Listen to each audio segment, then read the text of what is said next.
Salut les Saiyans, bienvenue dans votre Chronoa Times quotidien. Que s'est-il passé en date du 8 mars dans l'univers de Dragon Ball? C'est ce que vous allez savoir tout de suite.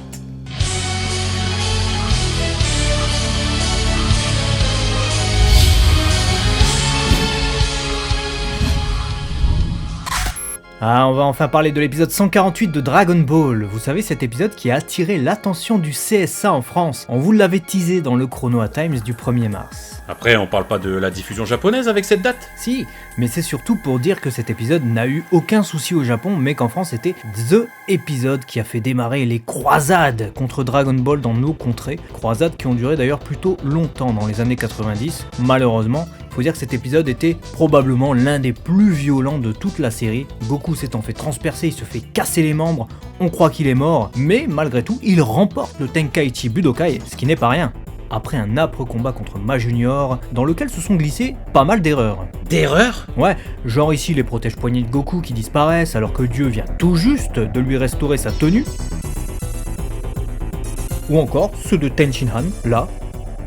Et il y a aussi Kulilin qui nous montre ses vieux pieds là, on sait même pas pourquoi, alors que normalement il a ses chaussures. Et aussi, il faut savoir que c'est le dernier épisode de la série TV Dragon Ball adaptant l'œuvre originale. Puisque la fin de la série est composée d'épisodes filler. Voilà, si vous n'avez jamais vu les épisodes 149 à 153, c'est fort dommage, mais concrètement, vous n'avez rien loupé d'essentiel à l'intrigue.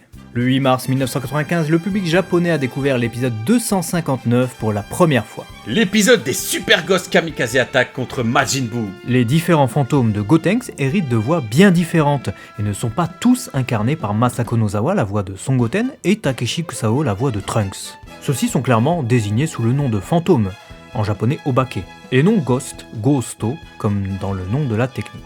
D'ailleurs, on s'en rend pas compte, mais Gotenks aurait pu en finir avec Majin Buu dans cet épisode. Ouais, si seulement il l'avait pulvérisé au lieu de juste le cramer là, il a cru que c'était un poulet à rôtir ou quoi? Et puis cet épisode se termine mal pour Gotenks et Piccolo. Vu que le Namek a décidé de détruire la porte. Scellant du même coup tout le monde à l'intérieur. Ah le con, non mais le con quoi! Le 8 mars 2015, c'était le jour de la première diffusion de l'épisode 143 de Dragon Ball Kai au Japon. Cet épisode est composé des épisodes 265 et 266 de DBZ, ainsi que de la fin du 264, autant dire qu'il condense pas mal de choses. Il va même jusqu'à mélanger les épisodes entre eux. Alors je vous explique, on était à un moment donné dans cet épisode sur ce qui correspondait à l'épisode 266, avec le style graphique de Masunaga, et à un moment donné, à la toute fin de l'épisode, on revient sur le 265, donc l'épisode encore avant, avec du Uchiyama. Et donc on a une transition graphique bizarre. On revient sur un passage censé être avant. Mais c'est nimp! Et pour tous ceux qui aiment les petites infos d'animation, donc c'est l'animation de Taichiro Ohara qu'on voit à la toute fin, corrigé par Uchiyama, qui survient de nulle part et tranche beaucoup du coup avec le style qu'on avait, celui de Masunaga. Vous savez, ce style un peu chiffonné. Le 8 mars 1988, Goku, qui était monté au palais de Dieu, demande à ce dernier de ressusciter ses amis. Mais Dieu ne peut les ressusciter. Heureusement, il nous apprend qu'il peut restaurer Shenlong. Je propose Flunch, c'est à volonté. Restaurer Shenlong. En insufflant la vie à la maquette du dragon créée par Mister Popo, Shenlong ressuscite et exauce le souhait de Goku. Toutes les victimes de Piccolo Daimao ressuscitent dans ce chapitre. Pour couronner ce chapitre joyeux, une illustration supplémentaire de Goku apparaissait sur la cover du chapitre dans sa version pré-publiée et sa version Tankobon. Ce petit Goku, avec sa maquette de voiture, sera malheureusement effacé à partir de l'édition Kanzenban. C'est bien dommage, car il nous remémorait un concours qui avait eu lieu en 88. Goku demandait alors au lecteur d'imaginer son prochain dogi, autrement dit son prochain uniforme. Sur ce comparatif, on peut aussi remarquer que la case avec Goku et ses amis prend une toute autre ampleur, une fois disposée sur toute la largeur. Le texte présent au-dessus de la première version de la cover nous disait « Je vais enfin revoir tout le monde !» C'était bien sûr un cri de joie de la part de Goku. Seulement, il était loin de savoir qu'il allait devoir attendre 3 ans. Cette semaine encore, notre cher Toriyama Sensei s'est trompé et a dessiné un gant supplémentaire à Gohan, à qui il ne restait normalement plus qu'un seul gant. On avait eu un problème similaire avec le chapitre précédent mentionné dans ce Chronoa Times, et là, il réitère. Bah ouais, ça arrive à tout le monde, même au meilleur. Et puisqu'on parle de l'auteur, celui-ci profite de son message accompagnant chaque parution de chapitre pour teaser la Toei Anime Fair et les nouveaux films à venir.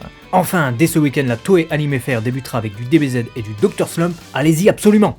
Il fait ici allusion au 10e film Dragon Ball Z, un film dont on vous reparlera d'ici le 12 mars. Mais sinon, le chapitre, il raconte quoi en fait?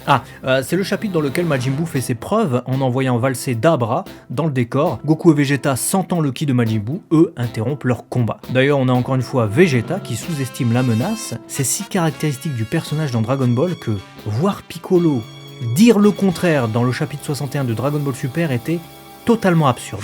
On a parlé des chapitres sortis ce jour, mais il y a aussi eu un tome, le tome 25 de Dragon Ball en édition Tankobon. Il a pour titre la super transformation de Frieza et contient les chapitres 289 à 300. Encore une fois, la cover n'a rien à voir avec le contenu du tome, mais Toriyama Sensei faisait l'effort de dessiner une illustration originale presque à chaque fois, avec nos personnages préférés dans des situations du quotidien. Tu crois qu'il y en a une où il se rase la beubare? Non, parce que ça s'est vu dans Dragon Ball GT, ou Super, ou les deux. Non. D'ailleurs, la tenue d'aventurier de Gohan est du même genre que celle qu'on avait déjà sur cette illustration qui a servi de couverture au Weekly Shonen Jump numéro 21 de l'année 1989. Le troisième film DBZ sorti en 90 s'inspirera d'ailleurs de cet accoutrement pour Gohan qui part camper. Et pour terminer sur cette belle illustration, on en a aussi un joli clin d'œil dans le premier ending de Dragon Ball GT avec ce passage. L'aviez-vous remarqué? Première mention des anniversaires de célébrités en lien avec Dragon Ball avec ce 8 mars, les anniversaires de Mitsuko Horie, la voix d'Upa enfant dans Dragon Ball.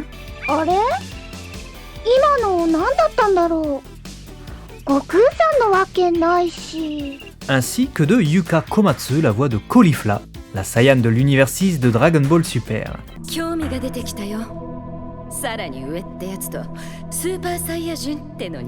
Et sachez qu'avant d'incarner Caulifla en 2015, Yuka Komatsu était l'une des voix disponibles pour la patrouilleuse du temps que l'on incarne dans Dragon Ball Xenoverse. Vous savez, les voix que l'on peut sélectionner dans le menu de customisation, et la sienne était la numéro 8 pour le premier opus.